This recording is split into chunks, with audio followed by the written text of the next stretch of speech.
Jagannath Manu Odia kitchen समस्त को स्वागत करुच्ची। आज है श्रीकृष्ण जन्मदिन मान जन्माष्टमी।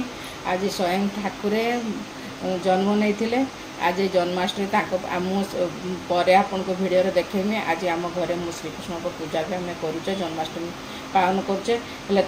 टे भोग तैयारी कर मूल शेष पर्यटन केमती भोग तैयारी कर देखे दूसरी देखु एवं देखु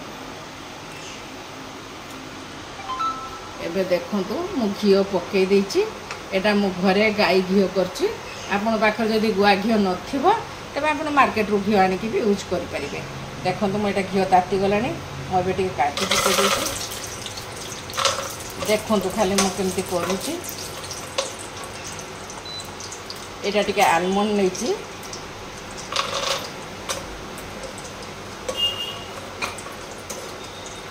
एटा टिके हला पर्यंत मु भाजी एबे देखंतु मु मखाना नहीं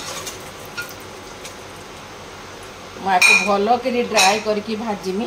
तापर पर मु आपन को वीडियो एटा टोटाली हो गला पर पुणी देखेमी। देखंतु मुझे केमती ड्राए केमती भाजिली पूरा लाल लाल करके भाजी आनी। ये पटे से फ्राइंग पैन टा देखंतु घी अच्छी मु खाली आदेर टिके पानी दूसरी याको टिके मु ठंडा करदेमी। ठंडा करके आपको ग्राइंडिंग करके पूरा ग्राइंडिंग करदेमी।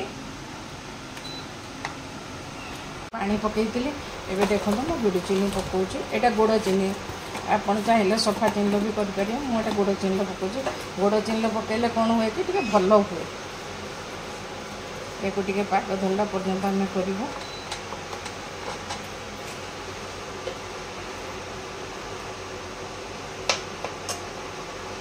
आपको पूरा फुटवा आम छाड़ा।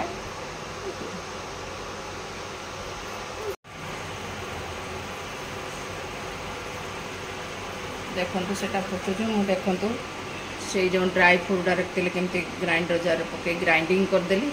आपन भल कर एमती ग्राइंडिंग करदे। एटा तो कम बहुत लोक जानी तथापि मो स्टाइल मु करुच्ची। आपण मैंने टे मोर एटा को फॉलो करंतु देखि टे करंतु भल लगे। आज कृष्णकर ये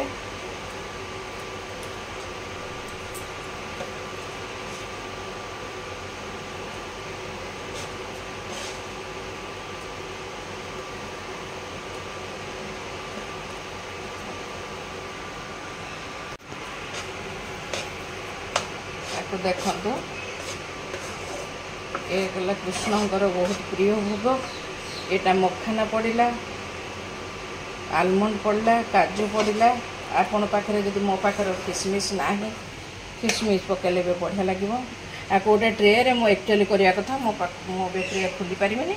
ए थाली रे भी आपन कले हबो। जोटार कले रूम टेम्परेचर टिके रखिदेबे माने फ्रिज रे किछि समय रखिदेबे पूरा बढ़िया कर काटी हम।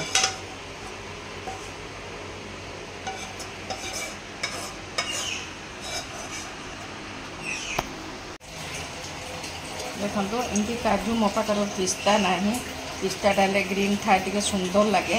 आपन पाखर थी आप पकेबे एमती करके खाली भोग तो मुझे तैयारी कर कृष्णकर एक रूम टेम्परेचर में किसी समय रखिकी देखेदेवी। देखंतु बढ़िया कर जन्माष्टमी कृष्णकर गोटे भोग तैयारी एटार बेसी किसी पकेबेनी। मोर खाली काजू पकई मखाना पकई आलमंड पकईकी करी। आपण मैंने टिके मो स्टाइल करंतु बहुत बढ़िया लगे। टिके गुड़ चीनी खाली टिके पाग धरदेवे। जदि गुड़ चीनी आपन भल लगे ना आप सफा चीनी भी करें। केते सुंदर है देखु। मैंने तो देखिले मूलरू शेष पर्यंत यही टाइप टिके करंतु एमती कलर आसो। जेहेतु मुझे गुड़ चीनी कर लाल आप सफा चीनी कले सफा देखा। जदि एमती मो रेसिपी भल लगुच मो लडू भल लगुच आपन टिके लाइक करंतु टिके शेयर करंतु टिके सब्सक्राइब करंतु मो फेसबुक को टिके फॉलो करंतु। जय जगन्नाथ।